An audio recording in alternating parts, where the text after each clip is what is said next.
This week in Jamaica Now, free the locks. Court rules that a primary school violated a student's constitutional rights when it banned the dreadlocks hairstyle.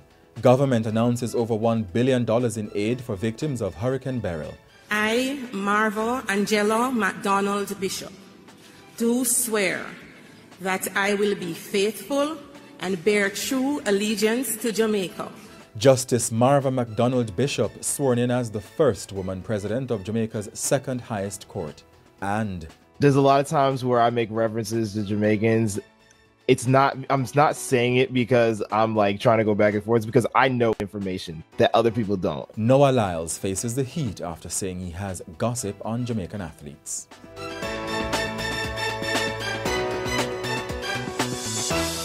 I'm Jovan Johnson and this is Jamaica Now. The Court of Appeal on Monday ruled that Kensington Primary School in St. Catherine breached the constitutional rights of a female student who was barred from the institution because of her dreadlocked hairstyle in 2018. The decision partly overturns a 2020 Supreme Court judgment. The Supreme Court ruled in 2020 that none of the child's rights was breached and accepted the school's argument that the policy was necessary because the hairstyle causes lice and other fungal infestations. But the Court of Appeal said that conclusion was wrong. It said the grooming policy breached the girl's rights to freedom of expression and equitable treatment by a public institution. Writing for the court, Justice Brooks, who retired this week, said there is no evidence that the child had poor hygiene or was suffering from lice or other fungal infestation. And he said banning the dreadlocked hairstyle would not necessarily prevent the outbreak of lice or fungal infection because there is no evidence that other permitted hairstyles would not cause the same undesirable results. The Court of Appeal upheld the Supreme Court's finding that the policy did not breach the child's right to education and religious freedom. Education Minister Favored Williams said the ruling will be shared with all public schools. The National Parent-Teacher Association said it hopes parents will not abuse the ruling and try to disregard school rules. Prime Minister Andrew Holness has announced that $1 billion will be allocated towards the restoration and reconstruction of houses damaged by Hurricane Beryl. The Category 4 storm passed along Jamaica's south coast on July 3. The preliminary cost of damage to agriculture and infrastructure is so far more than $15 billion. Mr. Holness told Parliament on Tuesday that assessments so far show that 5,153 houses have been affected. The various social programs managed by the Ministry of Labour and Social Security will be leveraged and utilized to provide a range of assistance to the affected population. So under the rehabilitation grant program, grants will be provided to micro-business operators. I use the term micro-business operators. To the small shops that were affected, that were totally wiped out their stock because of the hurricane. Madam Speaker, just to be clear, every grant must be assessed. So somebody will have to come. You will have to be able to show that you actually had a shop, that you had a fridge, that you had damage. This is not going to be a general grant that, you know, everybody can apply for. And I want to make that absolutely clear, that you would have had to suffer loss, and the loss must be assessed, and then based upon the assessment, a grant will be approved. And I will leave the further details to the Minister of Labour and Social Security to explain how this process will be implemented. So we are allocating for this 200 million Jamaican dollars to get back our small operators, shops, and small micro-enterprise within communities to get them back up and running. Meanwhile, Jamaica Public Service Company, the country's main provider of electricity, is to get overseas help with power restoration. The Prime Minister told Parliament that JPS has restored power to 655,000 customers, or 94% of its customer base. Some 37,000 customers remain without electricity. More than half of the customers in St. Elizabeth remain without power. Opposition leader Mark Golding said he has concerns about electricity restoration.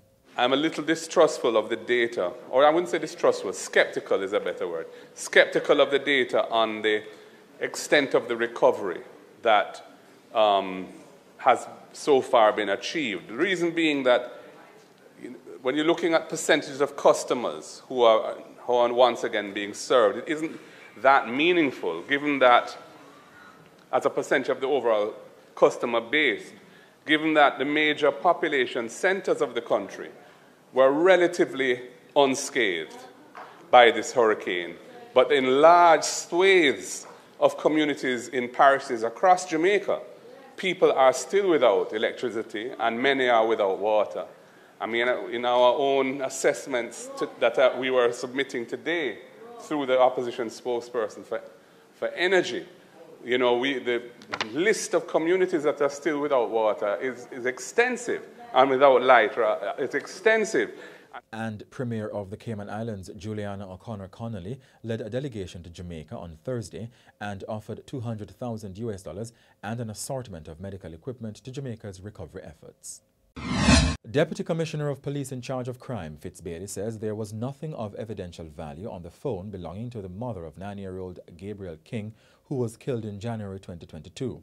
Mr. Bailey gave the update Tuesday on the results of the analysis of the contents of the phone, which was at the center of a lengthy legal battle between the mother, Amoyle and Issa, and the police. Gabriel King, who was developmentally challenged, was reportedly abducted from his mother on January 13, 2022, along the Tucker Main Road in St. James. Meanwhile, Commissioner of Police Dr. Kevin Blake is reporting a drop in major crimes for the period January 1 to June 30 this year, compared with a similar period last year. Overall, there has been an almost 12% decrease in major crimes since the start of 2024. Notably, murders have decreased by 14.5% as of July 15, 2024. Shootings are down almost 2%. Robberies are down 15% for the same corresponding period. Rapes are down 32%. Break-ins, 6% decrease. We are also reaping more success in the seizure of illegal firearms. As of June 30, 2024, we recorded a 14% increase in gun seizures over the same period last year, taking in 422 illegal firearms off the streets and our communities, and these are mainly pistols. Dozens of final-year students at the Norman Manley Law School in Jamaica are crying foul following the results received for the institution's course in ethics that show an alarming number of failures.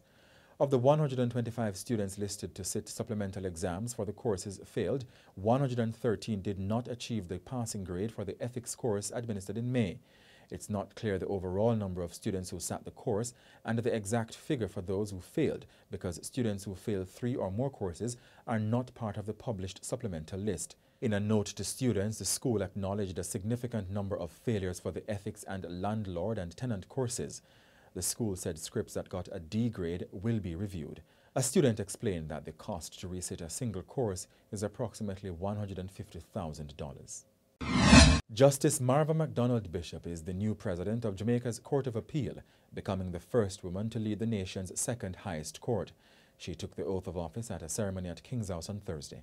I, Marva Angela McDonald-Bishop, do swear that I will be faithful and bear true allegiance to Jamaica, that I will uphold and defend the Constitution of Jamaica, and that I will administer justice to all persons alike in accordance with the laws and usages of Jamaica, without fear or favor, affection or ill will. So help me God. I, Marva Angela McDonald-Bishop, do swear that I will be faithful and bear true allegiance to Jamaica, that I will uphold and defend the Constitution and the laws of Jamaica, and that I will conscientiously and impartially discharge my responsibilities to the people of Jamaica. So help me God. Just this week I saw this new Jamaican proverb: one finger can't catch lice, one finger can't take up stone. What it means, in effect, it takes teamwork to achieve much. No matter how simple it may seem, it requires the cooperation and help of others to accomplish it. So I will be a follower as much as I will be a leader. Justice McDonald-Bishop replaces Justice Patrick Brooks, who retired on July 17, more than 3 years in the top post. Prime Minister Andrew Holness says Justice McDonald-Bishop's historic ascension is a testament to her exceptional legal acumen, while opposition leader Mark Golding said her reputation for erudition justifies the appropriateness of the appointment. Mrs. McDonald-Bishop was also conferred with the Order of Jamaica, the country's 4th highest national honor. She's married to attorney-at-law Keith Bishop. Justice McDonald-Bishop led a panel of 3 judges that heard arguments last month on whether Entertainer Vybz Kartel should be retried for murder. A decision is expected by July 31. Defense lawyer Diane Jobson has fiercely criticized Simone Campbell-Collymore's family for the devastating report written by Omar Collymore's daughter, blaming him for killing her mom because of selfishness and wishing him a life of misery. Ms. Jobson accused the family of kicking a man when he's down and influencing her client's 14-year-old daughter to speak negatively of her father. Social media users have reacted angrily to a podcast interview with American sprinter Noah Lyles, in which he spoke about his knowledge of happenings within Jamaica's track and field camps. Mr. Lyles spoke about his relationship with Jamaican 400-meter runner Janelle Bromfield and the things he said he learned about the Jamaican athletes in the last 5 years. The interview on Colin Waitsman's Track World News was uploaded on Monday, July 15. There's a lot of times where I make references to Jamaicans. I'm not saying it because I'm like trying to go back and forth. It's because I know information that other people don't. And it's like Janelle and Elaine used to be very close friends. Like they were training partners through 2021, very close. Then she was extremely close with Sharika. She's still very close with Sharika. You know, you see her in the series doing Sharika's hair. You know, that's Sharika's wig woman right there. You know, she's already, you know, she was just buying wigs for Sharika to bring to the Olympics yesterday. Like and even talk about like Kashane Oblique, like, you know, she's close with Kashane. I've known about a lot of the Jamaicans that are on the underground and usually Janelle's eye for talent is very strong. If she says that somebody's going to run fast, they usually run fast. So I'm very hip to information that a lot of people is just like, oh, this came out of nowhere. No, I kind of saw it. What were you going to say, Noah? She spoke on Kashane like pretty early, I remember. Like, he's been this good and he just got hurt. He's about to do something crazy this weekend. And that was right before Jamaican Trust. Yeah, and when you know we were in the interview and they said how fast he run, I said I hope he stays injured because I know that he's had a hard history with injuries, and that every time he runs fast, he usually has to be taken off because he usually hurt. So the fact that he was able to keep going is like, oh, this is great. You know, he's actually being able to show his full potential. And that's it for this edition of Jamaica Now, your weekly review of the big news stories. Send us your comments at onlinefeedback@gleanerjm.com. Follow us on X, formerly Twitter, and Instagram at Jamaica Gleaner, and on Facebook at Gleaner Jamaica.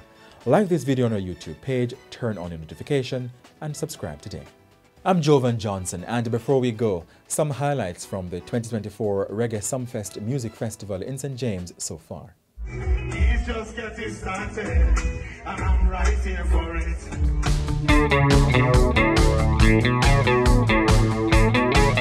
It's always a pleasure, you know, doing what I love, you know, and getting the feedback from the audience. You know what's going on.